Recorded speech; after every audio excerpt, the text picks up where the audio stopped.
Hey, it's Eric Byler for TYT Politics. Fresh off her visit to flood-ravaged Louisiana, Dr. Jill Stein had a press conference in Washington, D.C. today to talk about the threat of climate change. We are seeing 500-year, some people call them 1,000-year floods from these extremely heavy rains that are undoubtedly related to climate change. There's no question, according to the scientists, that this is a consequence of warmer air that holds much more water, and when it's triggered to downpour, it really flows. So we call for a solution here that addresses both the economic and the climate crisis.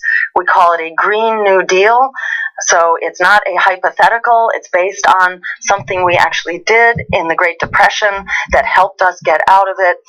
And that is an emergency jobs program that would create 20 million jobs. With a larger than expected attendance, including the Associated Press, the New York Times, and the Washington Post, it looked at first glance as if the media was beginning to warm up to the Green Party nominee. But most of the questions and even one of the answers were laden with the subtext that she doesn't have a realistic chance of winning. Dave Michael, Washington Post. You are taking public financing. Every other major candidate has pulled out of that system. It seems to be collapsing. One, what would you say the Green Party is entitled to public financing because it's not gotten that much support in previous elections? And two, would you favor expanding the matching limit? I mean, there's a proposal in Congress to make it 6 to 1 for each dollar in the system. So, I think you could bounce that question to the American people. Do they think we should just have the same two?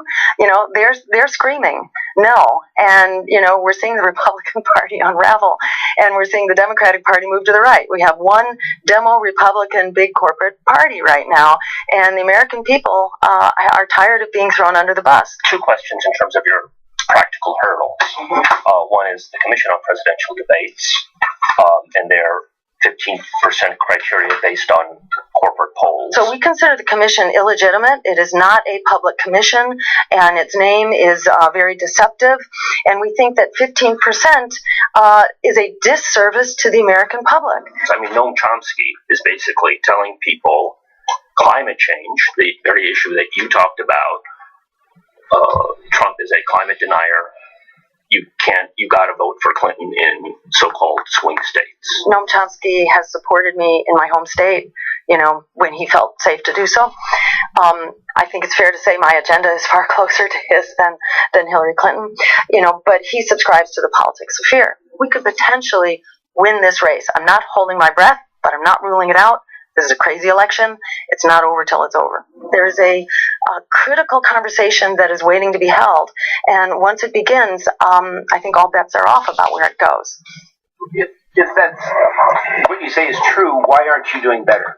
Well, it may have something to do with the fact that, according to the New York Times, and this is now about 3 months ago, Donald Trump had gotten $2 billion worth of free media. Hillary Clinton had gotten $1 billion of free media. I could write about today, and others could report here about what an important issue climate change is, and we publish it or broadcast it. And the fact is, very few people will read it, and they're going to go read or view stories about Trump's staff machinations or Clinton's emails. So I'm not sure the issue is necessarily a corporate media, but what people are demanding. Why is that? What's the way around that, if there is one?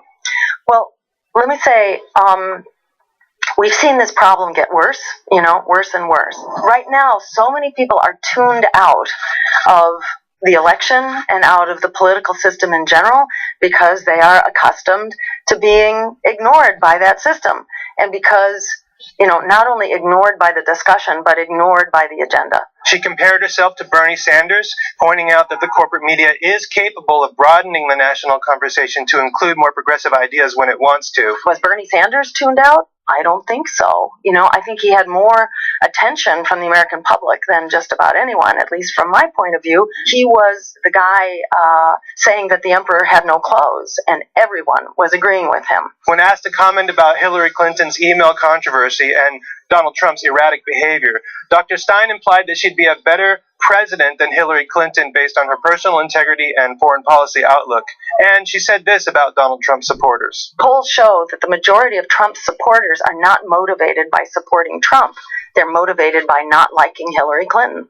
So let's give them another choice besides Donald Trump as an alternative to Hillary Clinton. Okay, so we're going to post the entire hour-long press conference to TYT Politics, Facebook, and YouTube, and you guys let us know what you think. Does the media somehow prefer the two-party system and want to perpetuate it, or is this just a case of reporters prone, as many voters are, to focusing their attention on the candidates who have a better chance of winning?